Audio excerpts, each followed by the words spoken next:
Welcome. In this video, I'm going to walk you through the first 2 units of the module Reports and Dashboards for Lightning Experience. Part of the prerequisites for the Lightning Experience Reports and Dashboard Specialist superbadge. I wish Lightning Experience was branded something shorter. In this video, and hopefully throughout this entire playlist, I'm going to be talking through a lot of the business concepts behind the activities that we're going to be doing in this. So that way, when it's time for you to actually do this super badge, you feel like you have a little bit more of an understanding of what the business reasons are that we're actually doing this stuff. Feel a little bit less like you're going through clicking random buttons, hoping to get the right answer. And ideally, my absolute craziest most fantastic daydream would be that the content in this video actually helps you to feel more confident when you first get your job and being in that new environment and being successful there. Along the way, I will actually walk you through the steps necessary to complete the hands-on challenges, so you'll get that too. Before I get to that, I do want to say if you have not yet read the book Trailblazers by Marc Benioff,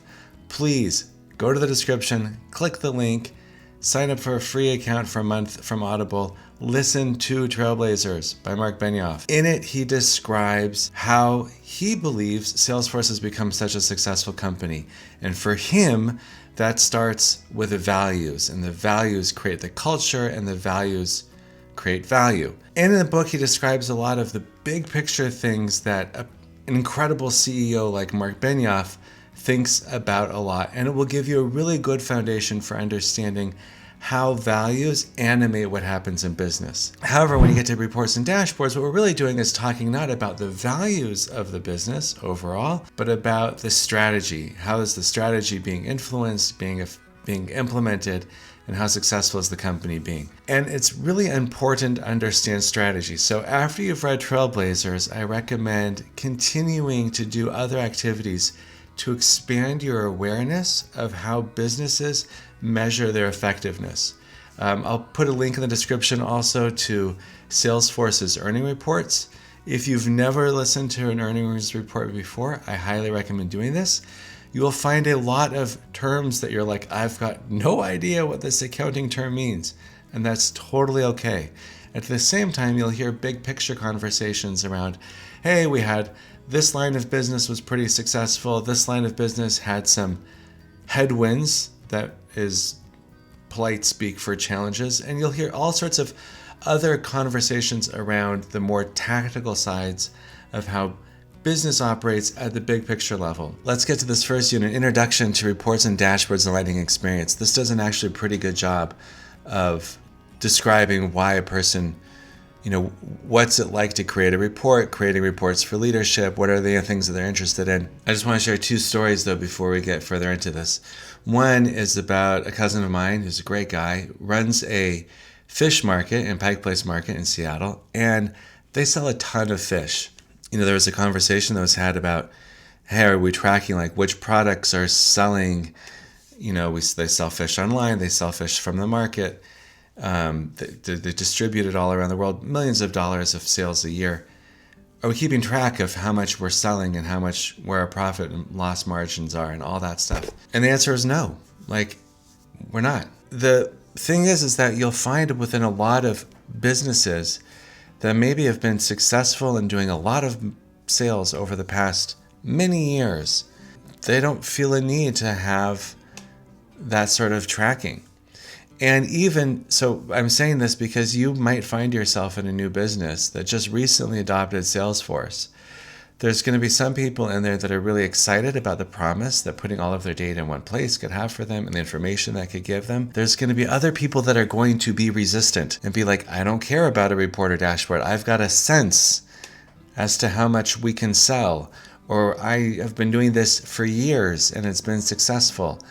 So why do we need to change? In a certain way, those people, they do have a tremendous insight, and so they are very well qualified to make that point. On the other hand, a strong business and a strong economy can be successful. A business in a weak economy all of a sudden really has to figure out where it needs to pivot to. So a business is going to be healthier if it really understands where it's succeeding and where it's failing. Keep in mind that sort of fish market mentality, though, that you will probably run into when you're creating reports and dashboards. The second story was one that just happened to me. I'm part of a team that creates content for our internal sales teams, and we're trying to figure out which modules are successful, which modules are unsuccessful. I created a report that I was very proud of. I shared it to my leader. I thought it was going to be fantastic. My leader came back to me and was like, hey, this is good, but we don't have a sense of what's trending here. Is there a way of adding that in? And I was like, yeah, there is. And I created a custom formula to add into the report. Woohoo! That is something that's super important to realize, is that you can create a report with all of the available information, and your leadership might look at it and be like, this really isn't going to help us make a decision. We need something else in here. And you got to keep in mind that you're going to have to use formulas, and there's advanced formulas that come up later on this. So keep both those things in mind as you're creating reports. The fish market mentality, this is the people that might not be interested in reports and dashboards. And so if you are going to be creating something, make sure you find out exactly what it is that they're interested in. And also the other part of the reality of creating a report, showing it to somebody, and then being like, we need to add more information here, because even though this is what I originally asked for, I now realize that I need more information. I want to explain some of these things in a little bit more detail. A report is really our most basic level of just taking the different data that's there, filtering it based off of, certain criteria, grouping it, making summaries. Very important.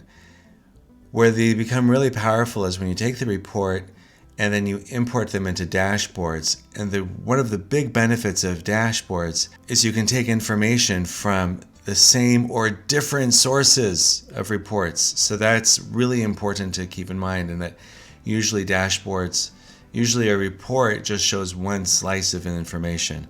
By taking that information and putting it into a dashboard, you're able to come up with something that is a lot more useful. This idea of a running user, I wish there was a better term for this, but this is the person whose security settings determine which data is displayed in a dashboard. If you think back to your security information, you'll remember that you only want to give access to information that is necessary for the person to do their job. You don't want to give more access than necessary. So this idea of having a person who sets the security settings for the dashboard ensures that more data than is necessary is not revealed.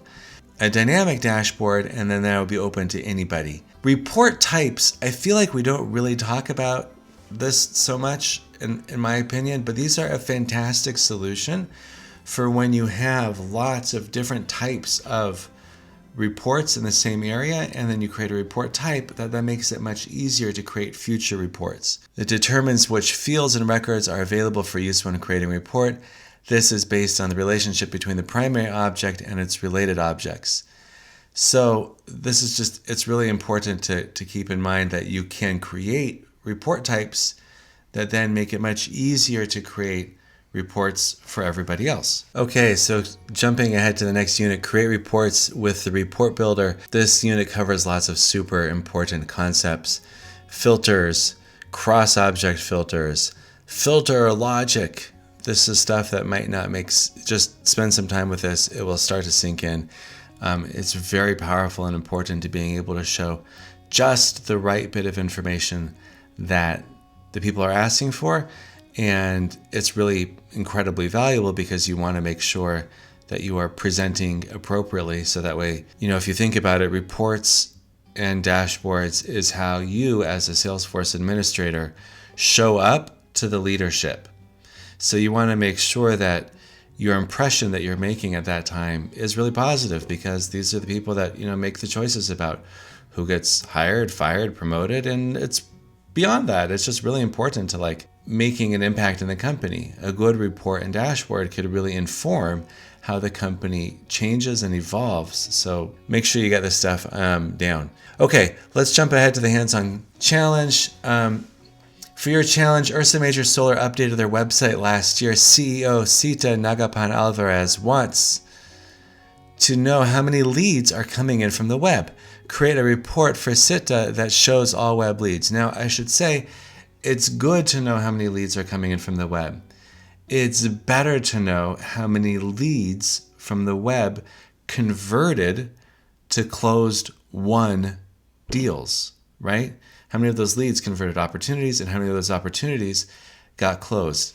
Because if you're just getting a ton of leads, but the leads aren't getting converted, then that's not very valuable, right? Like, great, we got all these leads, but they brought in no cash. Like, that's not helpful. So keep that in mind, and let's just go ahead and go through this exercise. So the report type is leads. So let's go over here, reports, new report. Report type is leads. Click continue. Standard filter, and we're going to do a create date and all time.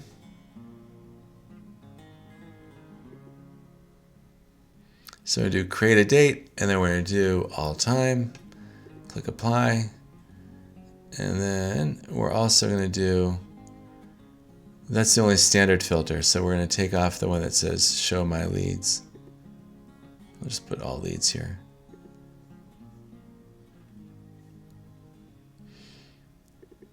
And the fields, we're going to do lead owner, lead source, and rating. Rating would sort of help give you some of that information.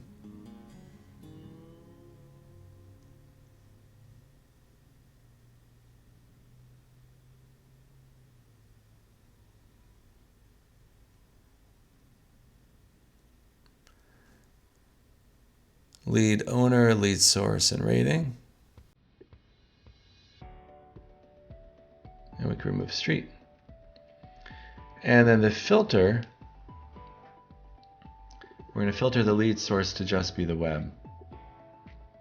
So click filters, and on a lead source, we're just going to do equals web. Click apply.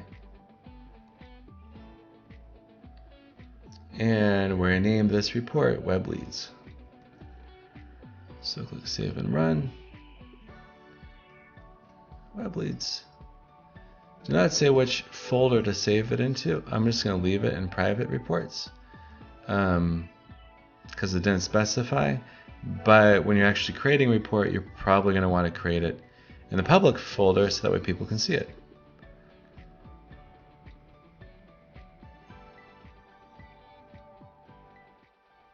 This is sort of cool. I mean, it shows us the rating. Some of these are not filled in.